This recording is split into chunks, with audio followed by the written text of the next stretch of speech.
as you're exploring our imagery, it's very possible that you might come across something that you want to be able to save to your computer or put in on a web page or put in a report or use in a GIS application.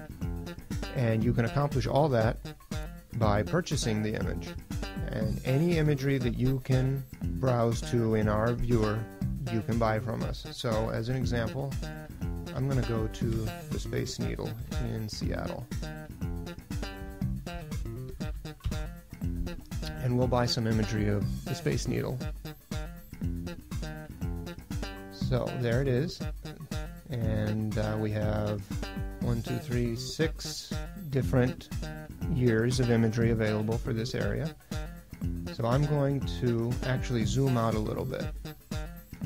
And I'm gonna orient the frame exactly how I want to purchase it before I click the purchase button, so I can make very small tweaks, move it just a little bit here, a little bit there, before I decide to buy it.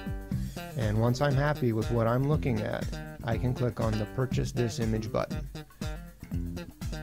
And it will start the purchase process for exactly the imagery I was just viewing. So the first thing it does is present me with a list of available years for that area. And here is a list of all the different imagery available for the area I was just looking at in the free viewer. And I can pick and choose which ones I want to buy. So I'm going to say I want to buy imagery from 2006 and 1990 and 1936. And the other ones I'm not interested in. So I'm going to select those 3 and click the button that says Continue to Product Summary. And it wants to confirm my choice, so it says you picked 2006, 1990, and 1936. And I say yes, that's correct. Continue to billing information. And at this point, if you're not logged into the site, it will ask you to log in or to go ahead and create an account with us. Because I'm already logged in, it's asking me for my credit card information. So I'm going to enter my credit card information, and it has to be entered every time because we do not save it. Once the transaction is complete, we no longer keep a record of that information. And I'm going to click the Confirm button. It's going to give me a summary of my purchase, and I'm going to say yes, that's correct, process my order.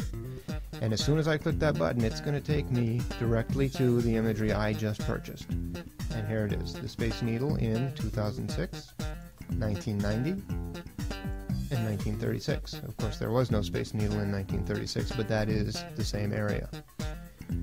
Now, once you buy an image, you can blow it up. With the free viewer, you're kind of constrained to that one viewing size. Here, I'm going to blow the image up to 1,000 pixels. So that image is 1,000 pixels wide, and you don't lose any information by doing this because it actually goes back to our image servers and fetches you a larger version of your imagery. So I can see the Space Needle in 06, 1990, 1936, and all of the tools that were available on the free viewer are available here. You can measure a distance, measure an area, mark up the image, and you can even compare 2 years, which I'm going to do right now. So I click the Compare 2 Years button and my screen split. I have a list on the left and a list on the right. I'm going to put 2006 on the left and 1936 on the right. And I can look at all the changes that have happened there over the course of those 70 years. That's a long time. Okay, and I'm going to click now Stop Comparing, and it'll take me back to looking at just 1 year at a time. And the other thing I can do with an image after I bought it is download it to my computer so I can do whatever I want to do with it. And I would accomplish that by clicking this button that says Download Georeferenced TIFF. That will prompt you to save the file to your computer as a TIFF so that you can put it in on a website, you can put it in a report or a PowerPoint presentation, Or because it's georeferenced, you can drop it into your own GIS software and it will position itself properly, and you'll be able to use it with any other GIS information you may have, street information or elevation information. Because the imagery is georeferenced, you can use it right away with all your other GIS data.